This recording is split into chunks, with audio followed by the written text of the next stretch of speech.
ওকে, এটার নাম হলো পাওয়ার সাপ্লাই। পাওয়ার সাপ্লাইয়ের কাজ দুইটা, এটা হচ্ছে পাওয়ার সাপ্লাই করা, আর যদি পাওয়ার সাপ্লাই না, এবং এইটা যদি কখনো দেখেন যে আমার সব কিছু ঠিকঠাক আছে, পাওয়ার কেবল লাগাইছি, পাওয়ার কেবলও ঠিক আছে, কিন্তু এরপরে আমার পিসি রান হচ্ছে না, তাহলে বুঝতে হবে আমার পাওয়ার সাপ্লাই পুড়ে গেছে, নয়তো নষ্ট হয়ে গেছে।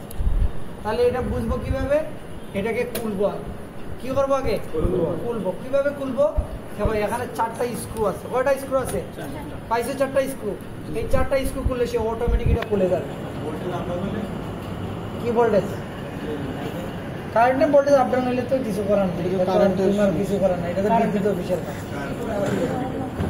এটা অনেক সময় হয় বিদ্যুৎ অফিসে ভোল্টেজ অনেক সময় যতটুকু দেওয়ার কথা তার থেকে একটু বেশি হলে পুড়ে যায়, এটা হয়। এটা আমাদের হাত নেই, কখন বাড়তেছে কখন।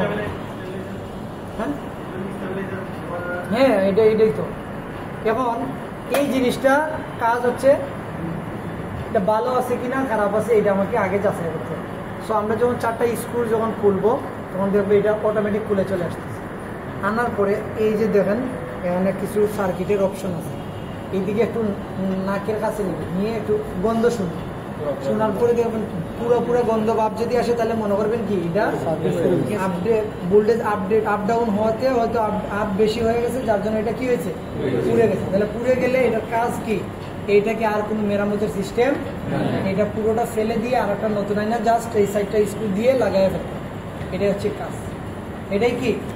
এটা হয়ে গেলে কম্পিউটার আবার রান হবে। তাহলে কম্পিউটার নিয়ে কোনো টেনশনের দরকার আছে? এখন আমাদেরকে এই জিনিসগুলো যখন আমরা মেরামত করব, কোনো লাইন কোনো জায়গা থেকে খুলবো, যে জায়গার থেকে খুলবো এখানেও নাম্বারিং দিব, যাকে খুলবো তাকেও সেম নাম্বার দিব। তাহলে কি হবে, যেখান থেকে খুললাম ওইখানে লাগাইতে আমাদের কি হবে, সুবিধা।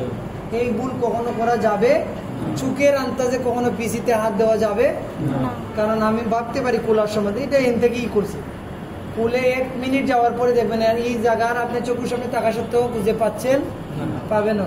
এটা চ্যালেঞ্জ। বহুত লোকে দেখছি কম্পিউটারও মেরামত করে, এরকমও দেখছি যে শুনেন না মাঝে মধ্যে অপারেশন করে কাছে পেটের ভিতরে পেট সিলে করে ফেলছে, ওই রকম আপনারা হবেন, ওই রকম করতে যায় না। যেখান থেকে যা খুলবেন আগে মার্কিং করবেন, ওইটাকে ওই মার্কিং দেওয়ার পরে ওইটাকে ওই সেম মার্কিং দিয়ে খুলে ফেলবেন। তাহলে আপনি যদি পুরো মাদারবোর্ড থেকে সব লাইন খুলে ফেলেন মার্কিং অনুসারে, আবার মার্কিং অনুসারে সেট আপও করতে হবে। আমি কি বুঝাইতে পারছি?